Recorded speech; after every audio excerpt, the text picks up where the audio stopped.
Baik, sebelumnya saya akan memperkenalkan diri terlebih dahulu. Perkenalkan, nama saya Tri Sofania Linsi dengan NIM 23060032, jurusan Ekonomi Pembangunan.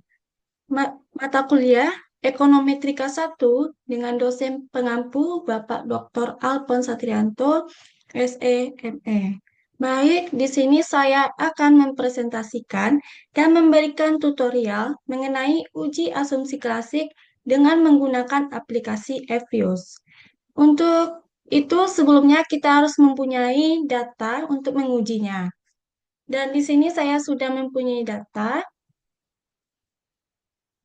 dengan judul skripsi yaitu Pengaruh Indeks Pembangunan Manusia dan Tenaga Kerja terhadap Pertumbuhan Ekonomi di Kabupaten Sopeng. Eh, Judul skripsi ini menggunakan data time series, yaitu dari tahun 2013 sampai tahun 2022, dan mempunyai satu variabel terikat dan dua variabel bebas.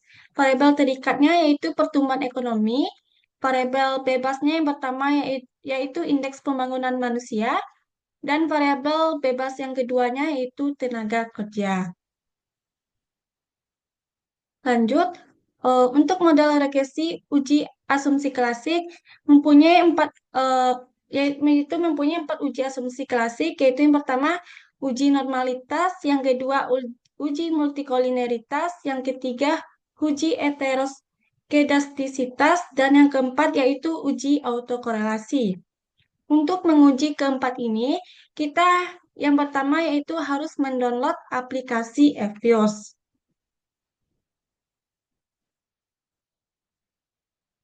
Dan di sini saya sudah mendownload aplikasi Evius-nya. Yang pertama, untuk melanjutkannya yaitu kita klik OK. Lalu di sini kita klik Create a new Evius work file. Dan di sini untuk data dan time series, kita memilih date regular frekuensi dan frekuensinya yaitu annual. Di sini kita mengisi tahun awalnya yaitu 2000.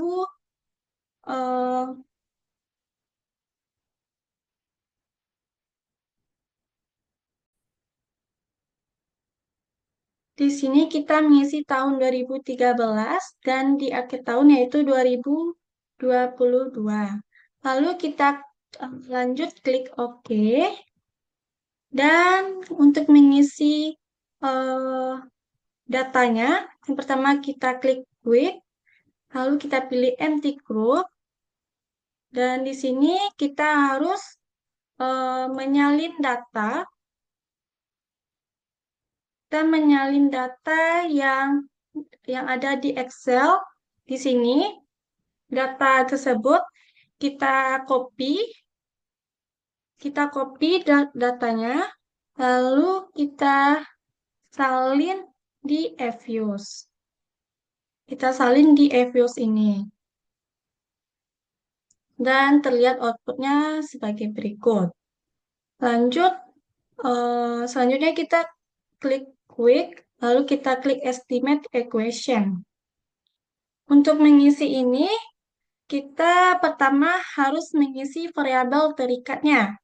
Variabel terikatnya yaitu PE, lanjut kita isi konstanta, lanjut IPM, dan yang terakhir yaitu TK. Lalu kita klik OK. Eh, Lanjut, keluarlah outputnya yaitu sebagai berikut. Di sini regresinya. Untuk menguji keempat yang tadi itu, menguji empat uji asumsi klasik ini, yang pertama kita menguji normalitas. Uji normalitas. Uji normalitas yaitu bertujuan untuk mengkaji apakah di dalam model regresi variabel dependen dan variabel independen atau keduanya mempunyai distribusi normal atau tidak. Model regresi yang baik adalah distribusi data normal atau yang mendekati normal. Salah satu metode untuk mengetahui normalitas yaitu dengan menggunakan metode analisis grafik secara histogram dengan melihat nilai probabilitasnya dari Cerquibera.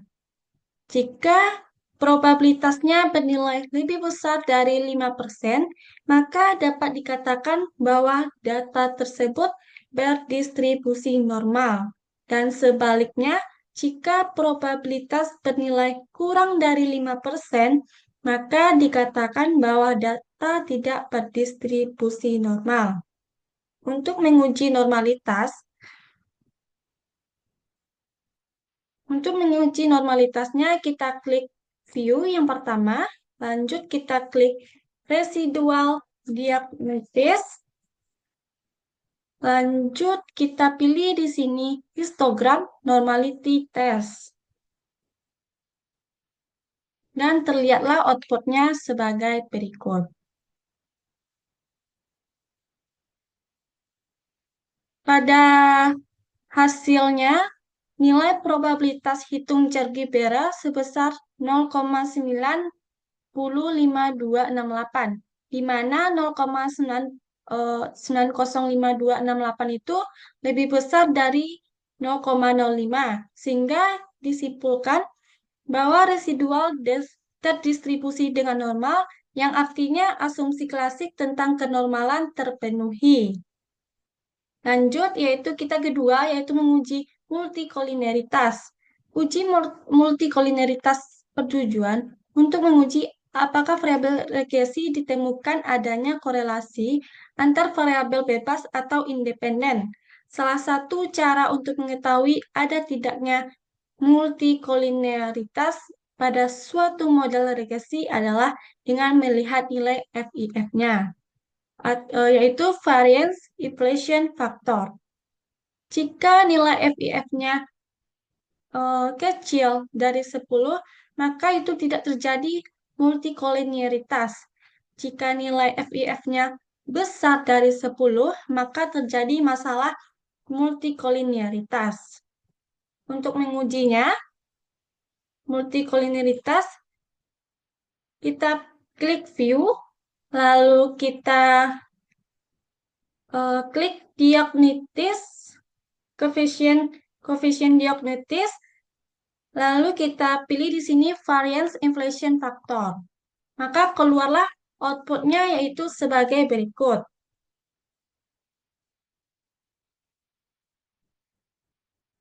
Pada hasilnya, hasil uji multikolineritas itu terdapat nilai FIF-nya sebesar 5,446852, di mana nilai 5,446852 itu kecil dari 10, maka dapat dikatakan bahwa tidak terjadi multikolineritas. Lanjut pada yang ketiga, kita akan menguji heteroskedastisitas. Dalam persamaan regresi perganda, perlu diuji mengenai sama atau tidak varians dari residual dan observasi lainnya. Jika residual mempunyai varians yang sama, itu disebut homoskedastisitas, dan jika variansnya tidak sama, disebut terjadi heteroskedastisitas. Persamaan regresi yang baik yaitu jika tidak terjadi heteroskedastisitas.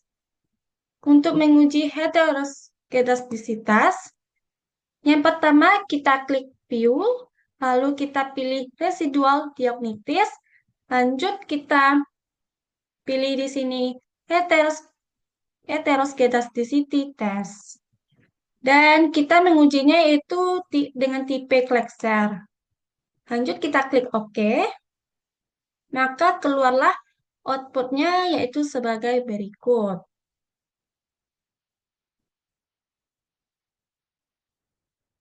Dengan outputnya yaitu nilai probabilitas F hitungnya sebesar 0,0213, yaitu kecil dari 0,05, sehingga berdasarkan uji hipotesis, H0 tersebut tidak diterima, yang artinya terjadi heteroskedastisitas.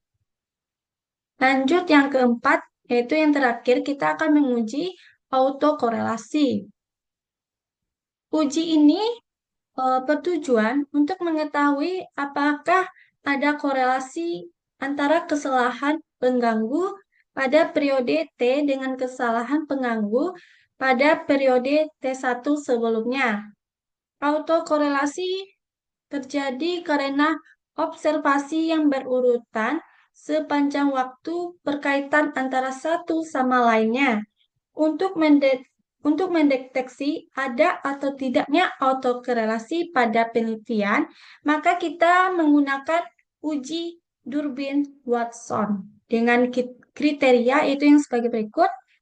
Yang pertama, nilai DW-nya tuh kecil min 2, terjadi autokorelasi positif.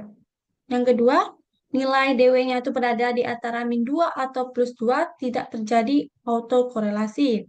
Yang ketiga, nilai DW-nya itu besar min 2, maka terjadi autokorelasi negatif.